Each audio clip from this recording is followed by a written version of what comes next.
everyone. Welcome back to this episode of Family in Focus, presented by PHLV and also Asian Community Development Council. Thank you so much for joining us today on another important topic. We're talking about teen suicide prevention. Obviously, mental health has been a big topic. A lot of people have been talking about this, people of all ages, but we're focusing down on teenagers today. As you know, they've been impacted by so many things. COVID-19, being out of school. And now we had some violence, especially towards Asian American Pacific Islanders. So we want to kind of touch on all of that, on how teenagers are being impacted. So I'm joined by a special guest today, Wendy Whitsett, who's a licensed counselor and also network program manager with Health Plan of Nevada. Wendy, thank you so much for joining us today. We have Wendy with us, and also coming up in a little bit, we're going to be talking with a mother of a teenager and also one of the health navigators at ACDC, Yim Nguyen, who's going to be joining us in a little bit to talk about her experience as a mom, but also some of the programs that ACDC is offering right now, which parents may be interested in as well. So first, I'm going to start with you, Wendy, and thank you so much for being with us here today. Can you give our audience just a little bit about your background? I know you've moved here from Arizona a couple of years ago. Thank you. Thank you so much for having me.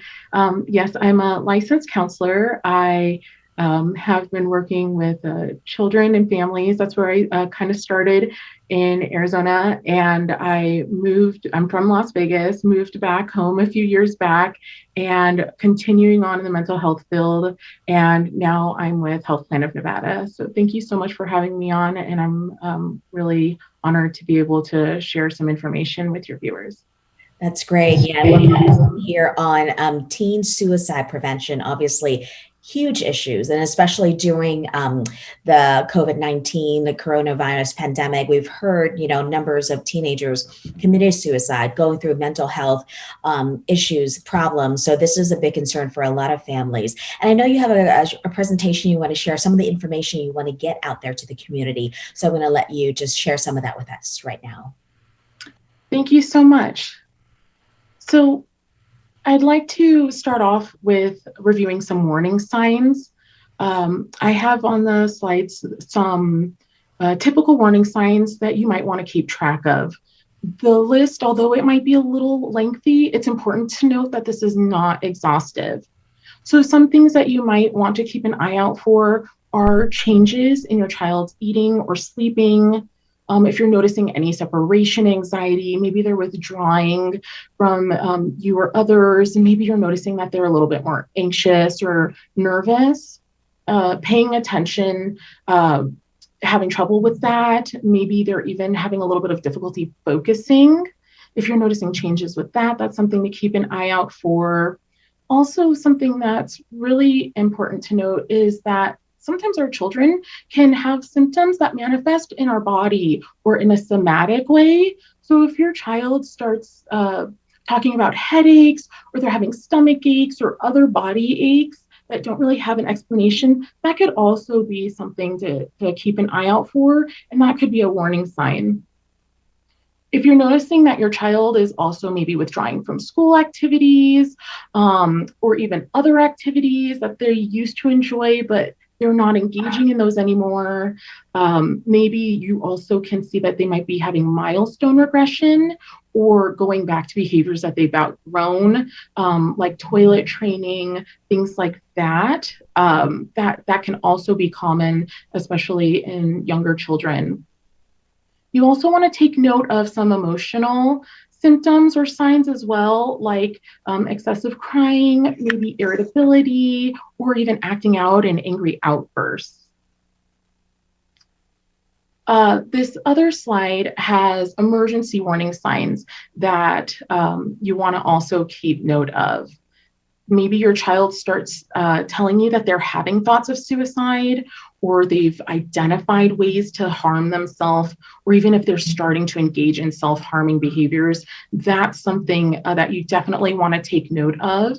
If they've discussed or you are aware that they're making plans to die by suicide, if they've posted notes online or they're writing suicide notes, if you've noticed that they have started to stockpile medications or over-the-counter pills, or accessing or have access to lethal means to harm themselves. Those are also things that you just really want to take notice of and keep, that's something that you're going to want to pull your attention towards. If your child's also giving away possessions, or if they've even lost interest in the future, like you've noticed they're not really future oriented or driven towards future goals or milestones that they've been kind of looking forward to. Any loss of interest in the future is definitely something to take note of. And teens may also turn to alcohol, drugs, or or tobacco, other types of drug use as well. So I just want to really reiterate here. I know I've mentioned a few things, but this is not an exhaustive list. So if you happen to notice that your child's beginning to exhibit some uncharacteristic behaviors that are different from how they usually are, and that's kind of raising your parental antenna, or making you just really take notice, it's okay to seek help. It's okay to get an opinion from a professional, or an evaluation, and just like you would with any other health condition that is alerting you that something's going on with your child's health. So now I'd like to kind of transition and chat with you about if you are concerned, maybe you notice some of those warning signs that I mentioned, or maybe there's another sign that you're kind of have questions about. What can you do? So I would say the first thing to do is start a conversation. Take your child to a quiet, private space, listen to them, and provide support. Let them know that you love them, that you're there to care for them, that you support them, and let them know that you're taking what they're saying seriously. Doing this in a non-judgmental way will also really help that conversation. I'd also like to say, don't keep suicide a secret. I know that, depending on the family culture, depending on your background or how your family might handle things, it might be, there might be a little bit of apprehension in discussing suicide or some mental health concerns that might be going on in your family. But you want to make sure that if there's other caretakers involved in your child's care, that they're aware of any safety precautions. Making sure that your child's school is aware of any concerns that you might have, because they're there during the day. They're able to watch and look out for signs and symptoms and be able to let you know what they're observing when they're with your child. You can also go ahead, schedule an appointment. A trusted doctor is going to be able to look for signs and symptoms and give you a referral if needed. You can also call a mental health professional and get an appointment scheduled. You can check the back of your insurance card and call your benefits and see about who's in your network and where they are, and get yourself set up with an appointment. And lastly, I'd like to say, trust your intuition. If you're concerned that your child needs assistance, seek help. It's okay to listen to your gut. Like maybe you don't see one of those signs there, but something just feels off. It's okay to seek help. Yeah, and I think that's just, I think for a lot of parents, just communicating with your teenagers can be a challenge, right? And then, bringing up the whole thing of taking them to a professional, and I think that's another layer. Any advice for parents, Wendy, who might, have that hard time communicating with their kids and getting them help, and just saying that this is something that will be helpful to the whole family and not just them? Yes, I think, again, it kind of comes down to starting the discussion, starting the conversation, and letting your child know that you're coming from this place of care, like letting them know what's behind that. And then also, if you are having trouble communicating with your child, that's something that can be worked through in therapy. That's something that the therapist can help you with as well. Yeah, no, that's great. And it's good to have to know that you're out here. The part of the reason we do have this conversation to let people know, Wendy, you're among the resources that are out there. Health Plan of Nevada offers this kind of help for people of all ages, mental health, not just for teenagers. But, focusing on teenagers, I think it's a critical to hear from a parent. And that's why we brought Yim Wen into the conversation today. And Yim is one of the health navigators at ACDC. And Yim, you have a 15-year-old son, right? So, yeah, talk to us about some of the things that are you're going through your minds and what you're dealing with right now when it comes to mental health for your son. I'm sure, it's something that you think about as well as a family. COVID-19 coming is really hard time for all of us because like before your teenagers can share everything with their friend when they stay at school, but not now. They Mm, just meet their friend during their online class only, and mm, it's really hard for them to share their mind, their depressed with their friend. That's why I usually talk with my son every afternoon after he finished his class, mhm, and I ask him how everything going with him.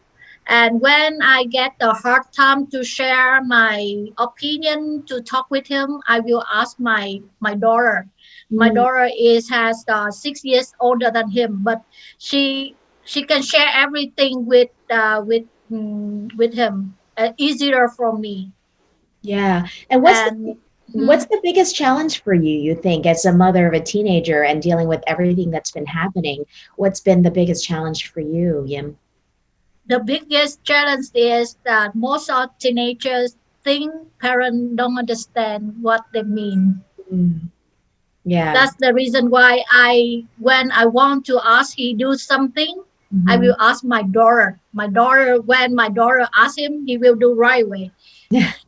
No, it's good to have that I'm so backup. lucky. Yeah, you are lucky. And Wendy, do you hear that from a lot of other moms as well? Just kind of like, teenagers kind of live in their own world, right? I mean, that's kind of been the experience for a lot of parents out there. Yeah, Absolutely. And trying to improve that relationship is huge. So a lot, you're not alone. A lot of parents, I'm a parent myself. And so just to have a strong relationship with your child, that's so important for your health, for their health, and the health of the whole family. Yeah, and I think Yim is, she's making the effort, right? I mean, she's making this effort to talk to him every day. And maybe, some parents maybe don't mean to. They're really busy. They're out there trying to earn a living. They don't have the time. But Wendy, you're saying that it's so important for parents to keep that communication going. yeah. Absolutely. Absolutely. And also, like she's making quality time, Mhm. and like you said, there's a lot of parents who do have to work, and when you can make that quality time and using that time to also help them express healthy emotions and making sure they have access to healthy coping skills. Those things are really important.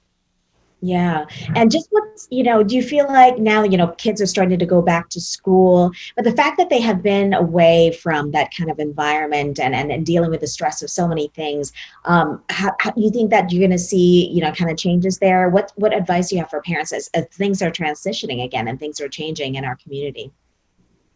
Well, I think it kind of goes back to making sure that if there are concerns, that the people around your children are there to wrap the support around. So some of the protective factors you're going to be looking at are activities, right, and interests. And so we're getting those back, making sure that there's someone there.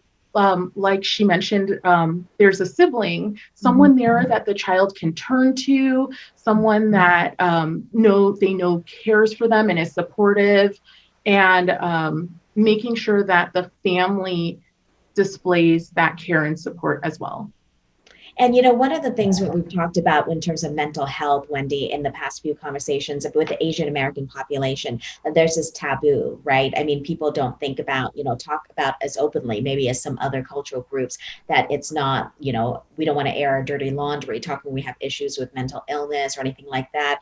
And even just, thinking about suicide. Any advice for families, maybe, Asian American families who are just kind of like, oh, this is not something we bring up, but it's obviously something that's very important, right? For families to think about it. They need to get help. They should get help.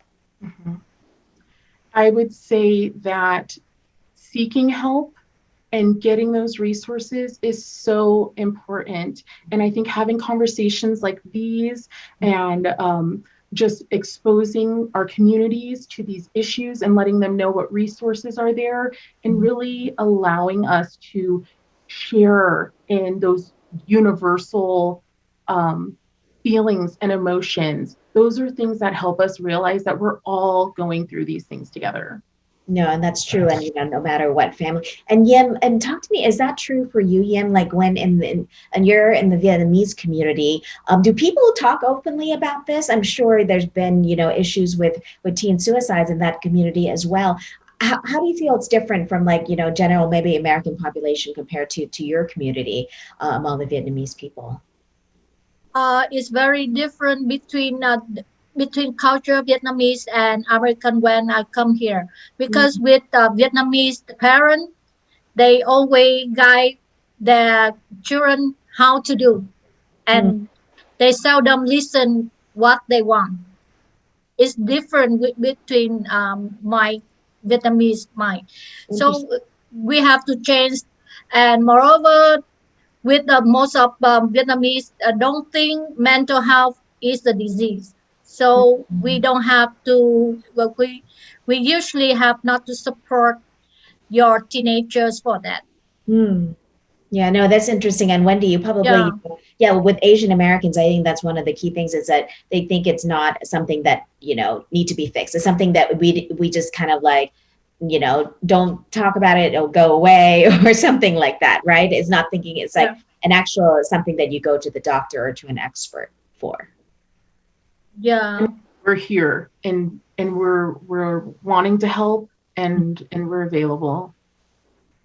Yeah, no, and it's good to know. And, we've been talking also about having, resources of people who speak the language, whether it be someone in the Vietnamese community or someone in, the Chinese community or Japanese. Because, I mean, how important is that, Wendy, to have someone, to have a resource who can maybe, be able to see themselves in that culture, of having someone who are coming from or maybe speak the language.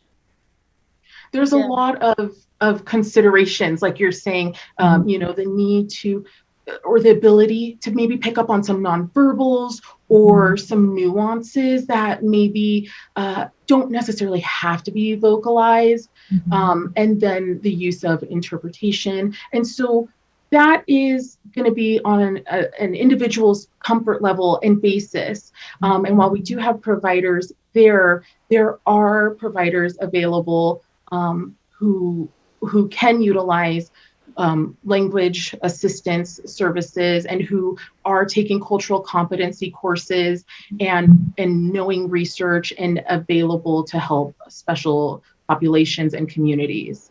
But Yeah, you are correct. There's a lot of nuance. that is great to hear. And again, if you're just joining us here on Facebook, we are talking with Wendy Whitsett, who is with Health Plan of Nevada, one of the providers under this umbrella that the Asian Community Development Council, their health navigators are helping people sign up for different insurance plans that are out there.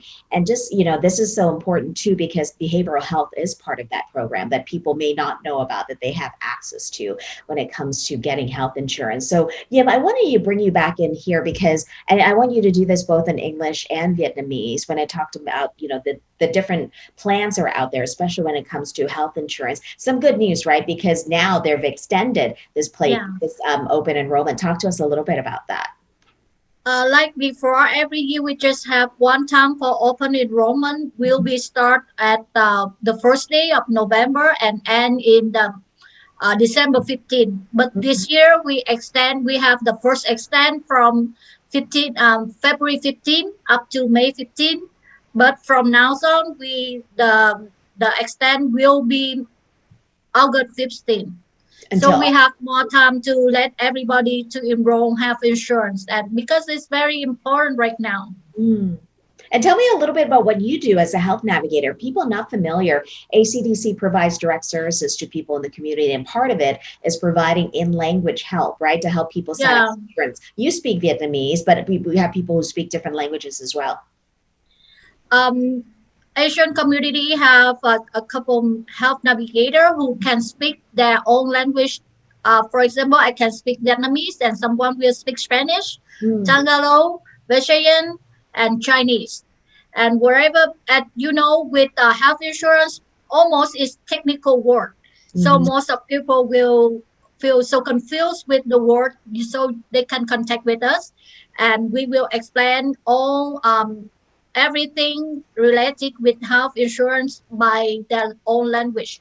No, that's great. And since you brought that up, that you speak Vietnamese, do you want to share some of that, especially information with open enrollment in Vietnamese right now with us? Yes. Chào mọi người, em là Diễm Nguyễn, Health Navigator của Asian Community Development Council.